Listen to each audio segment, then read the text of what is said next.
Weekly WWE programming on traditional TV networks is the life and blood of the WWE. Because sure, the glitz and the glamour all happens at premium live events like the WrestleManias and the SummerSlams, but if it wasn't for the weekly shows like Raws and Smackdown, those premium live events wouldn't feel special. Because it's those weekly shows that help set up the storyline threads for the major payoff matches. And on top of that, they sure as hell pay the WWE's bills because these contracts for Raw or Smackdown are going north of $1 billion these days. So it's important to have healthy weekly programming, and that's what we're going to be looking at today. We're going to be looking at the current state of WWE television and looking at how their shows Raw, Smackdown, NXT are performing. Hey, as always, don't forget to subscribe to the channel, ring the bell for notifications. If you're a wrestling fan, I'm very confident that you're going to love this channel because we upload daily wrestling content. All right, so let's start off with what the WWE continues to call their flagship show, Monday Night Raw, which in the United States airs on the USA Network owned by NBC. The show is jam-packed with WWE superstars, the likes of Becky Lynch, Cody Rhodes, the entirety of the Judgment Day, Drew McIntyre, the Intercontinental Champion Gunther. We also have the likes of Kevin Owens, Sami Zayn, Seth Rollins, and more. So when it comes to the Raw roster, it's in a great spot. Kind of. There are some major gaps on the Raw roster, and far and away the biggest gap is how weak the women's division is on Monday Night Raw. The women's division is so weak that in my opinion there is no legitimate contender that isn't named Becky Lynch to be able to genuinely take on Rhea Ripley and make it an exciting matchup where we think Rhea Ripley might actually lose. And now with Becky Lynch going down to NXT, it really leaves a massive power vacuum, especially on the women's baby side things, where I don't think anyone could realistically match up with Rhea Ripley. So let me list off a couple of the women that are left on the Raw roster when you remove Becky Lynch. We have Zoe Stark, we have Xia Li, we have Tegan Nox, Shayna Baszler, Piper Niven, Raquel Rodriguez, Natalya, Nikki Cross, Maxine Dupree, Liv Morgan when she comes back from injury, Katana Chance and Kaden Carter, Indy Hartwell, Emma, Chelsea Green, Candice LeRae. That is not a very strong roster. Really, aside really from Liv Morgan and Raquel Rodriguez, I don't see any of those ladies that I mentioned being main event players either ever or in a very long time. So it really sucks away any sort of drama that a women's title feud might have if it doesn't involve Becky Lynch and Rhea Ripley. So Raw really needs to step up their game, either with NXT call-ups, maybe trading for women that are on Smackdown, because specifically the baby side things when it comes to women's wrestling on Monday Night Raw is looking pretty dire. The men's roster, on the other hand, I think is very healthy and very well balanced with a combination of strong, legitimate contender heels such as the folks in the Judgment Day, as well as Gunther. And then we also have very top of the card baby faces like the likes of Seth Rollins, Cody Rhodes, Kevin Owens, Sami Zayn, etc. Add Drew McIntyre in there, who's still a babyface as of the making of this video. So there is a really nice, healthy balance from the men's side of things on Monday Night Raw. The main event card for the men's is healthy, the mid card is healthy and being spearheaded by Gunther and Chad Gable, and the tag team division is very strong as well. So the men are doing the bulk of the work of really carrying Monday Night Raw. So that's a little bit about the roster. Let's talk about the actual show itself, because at the very least from the men's side of things, there are enough superstars in here that are worthy of being showcased on television to warrant a 3-hour show. That being said, most of the men on the roster and the women on the roster are not being used on Monday Night Raw, and part of the reason is because they do so many recaps. Like, it is insane how many recaps Monday Night Raw has. There was one live stream that I was doing, twitch.tv/SantiZap, where I was counting the amount of recaps that they did, and it amounted to 35 minutes worth of recaps. That's, to me, is unacceptable. It's just stat padding and just trying to put on enough television to say, hey, yeah, we got a 3-hour show. Advertisers, come on, I'm sure you want to give us millions of dollars to advertise after this Bloodline recap. There are more than enough men on the roster to fill up those spots, but instead they choose to fill them up with recaps that sometimes are genuinely insulting to our intelligence as wrestling fans. Like, I I get doing a recap for something that maybe happened, a couple of weeks ago to really help us grasp the importance of the situation. Maybe it's something that we would have forgotten, but that's not the type of recaps that we get on Monday Night Raw. We do get recaps from the week before, even those are justifiable, but they will do recaps of things that literally happened before they went on commercial break. The most egregious situation is when they start off the show with a recap, all right? Then they do the segment, then they go to commercial break, they come back and they recap that segment, but then you go to the main event and the main event is set up about something that happened at the start of the show, so then they'll recap the start of the show.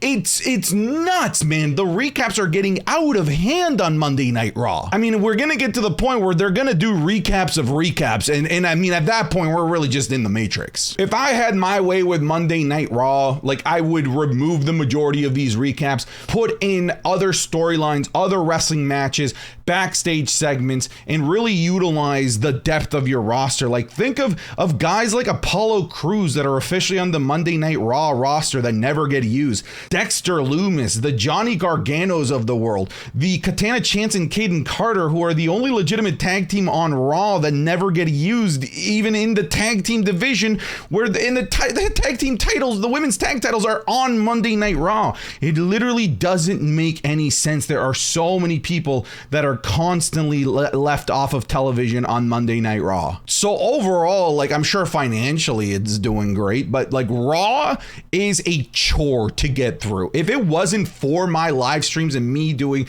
the live watch alongs with you guys, twitch.tv/Santi's app, I don't think I'd get through an episode of Raw on my own, like by myself. I don't think that I would get through an episode of Raw because so much of it is just useless fluff. So to me, Raw, honestly, seriously, with the recaps have gotten so out of hand, it's a thumbs down for me. I cannot stand Monday Night Raw if I were just watching it by myself. It's getting to the point where I would just recommend the people that are wanting to be up to date with wrestling to not force themselves to watch 3 hours of Raw and instead just watch recaps on YouTube. All right, so let's now move on to NXT, which I have been dubbing the best kept secret in professional wrestling. This is the best and most consistent show of professional wrestling that there is on the planet today. A lot of people have fallen out of grace with NXT with the growing pains that were NXT 2.0, the destruction and the end and the nuking of what we loved in NXT Black and Gold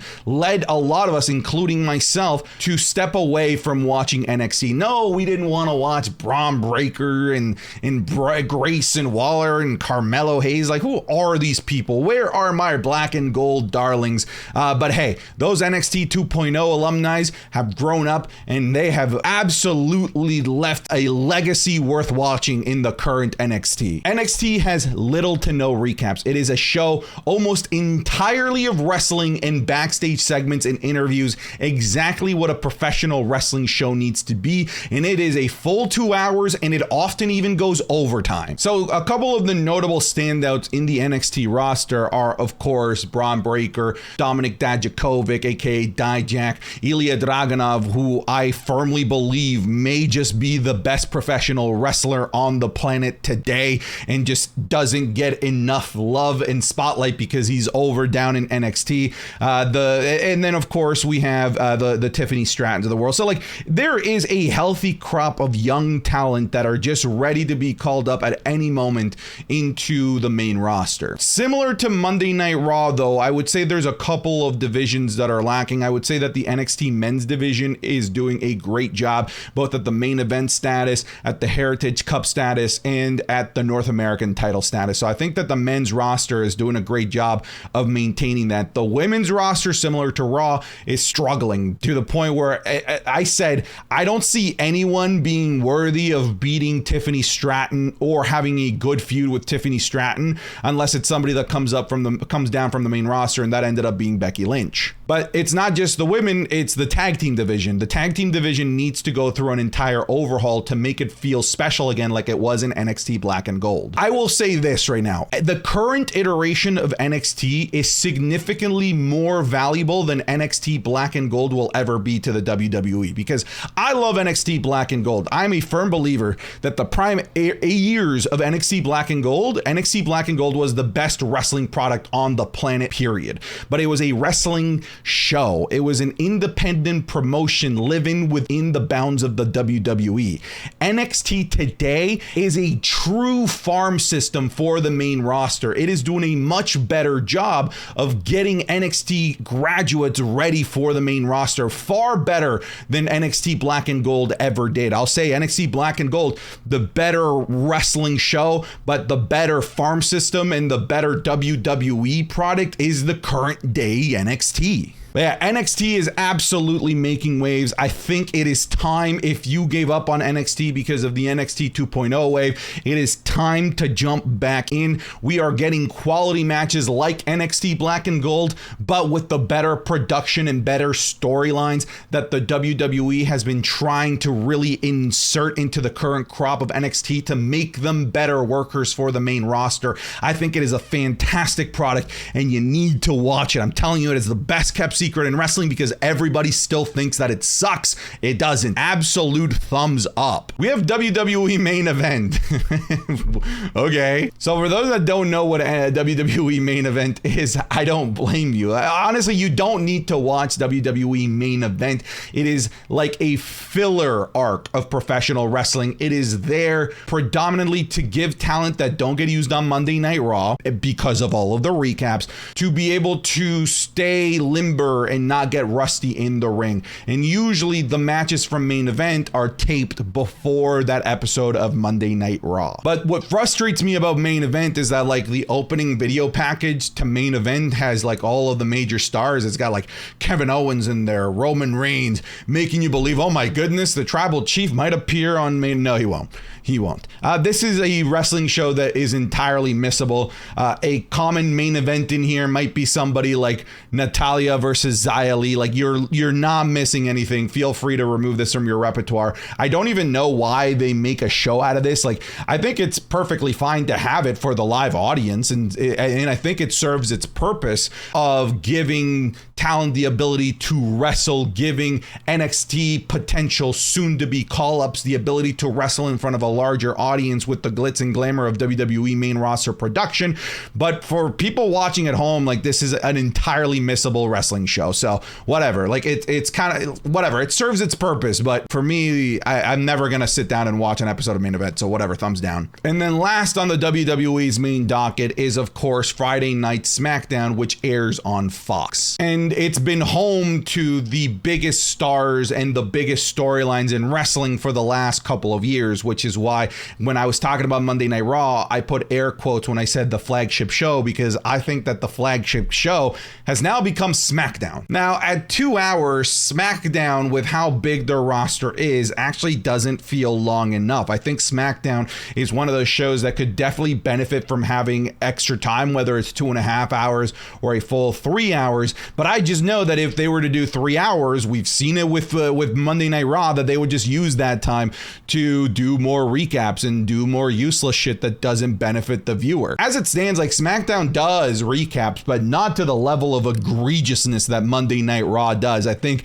that it does recaps where they need to be recapped. But similar to Raw, the SmackDown roster is absolutely stacked. We have AJ Styles, we have Bobby Lashley, Bianca Belair, Bayley, Austin Theory, Charlotte Flair. We have the entirety of Damage Control. We have technically Edge is still on the roster. Up and coming talent like Theory, Grayson Waller, the entirety of the Bloodline is here. LA Knight. We have so many people on the SmackDown roster, and I didn't even mention the likes of Rey Mysterio, Sheamus, the Brawling Brutes, and of course Top Dollar, baby. So my biggest gripe with SmackDown is that it often does start-stop storylines and feuds where, let's say this week we're going to tell the story of AJ Styles carrying Cross, and then we won't do anything with it for the next 2 weeks because there's no room for it, and then we'll pick up that storyline again 3 weeks down the line, which makes it difficult as a viewer, as a fan, to really be able to get behind like a really